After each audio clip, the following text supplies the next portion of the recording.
Hello, welcome back to another video on AbsoluteJosh. Real quick, I just want to say welcome back. It's your boy with the hat, it's your boy with the sunglasses. No, I'm not on a hangover. I just don't like giving my eyes out online, just my personal preference. But yeah, welcome back guys. It's good to see y'all. And I want to say something real quick. If y'all want to enjoy the summer, make the most of the summer and also have some fun at the same time, here are 3 things I recommend plus some other ideas. One, I think it would be a really smart idea, at least personally, to continue or start like a workout schedule. Get like a consistent workout schedule, like 20 push-ups in the morning, or whatever you can do. Like 20 sit-ups, 20 push-ups. Start small. If that's big, then work up to it. 5 push-ups a day, or 1 push-up a day until you can get more. And then secondly, I don't just think, I've seen studies and I believe that it would be a very smart idea to try to get a consistent work schedule, or not work schedule, sleep schedule. So like when you wake up in the morning, you're like, wow, it's 9. You wake up the next morning, wow, it's 1 p.m. You wake up the next morning, oh, well, okay, it's 5 p.m. And then, or you go to bed at like 12 a.m. or you go to bed at like 5 a.m.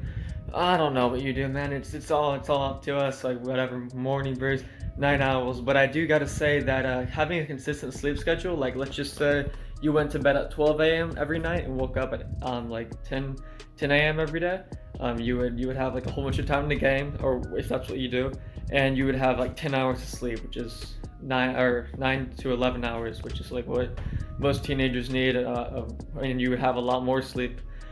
Or you could wake up at 8, or you could go to bed at 2 a.m. wake up at 10. Who really cares? But at least you'd have a consistent sleep schedule and have good sleep in the first place, and that will help the circadian rhythms, like the stuff that allows your mind to function well. So whenever you're gaming and playing Call of Duty, you can be like, I can actually think of good insults.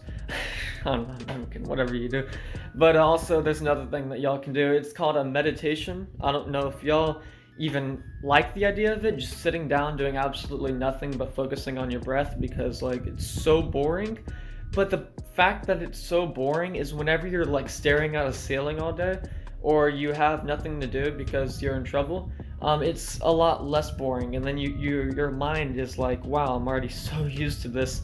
But it's more to it than that. There's mindfulness meditation studies which show that the gray matter in your mind, which is the stuff that actually helps you do well in school and in work or whatever, the stuff that allows you to think, the prefrontal cortex, or not doesn't completely relate to that, but meditation can help a lot for helping your whole productivity and your whole life in general, even thinking of stuff in a conversation, helping your social life, all sorts of stuff. Meditation, working out, and having a consistent sleep and work schedule, or not really work, but sleep schedule. And yeah, thank you for watching. Peace.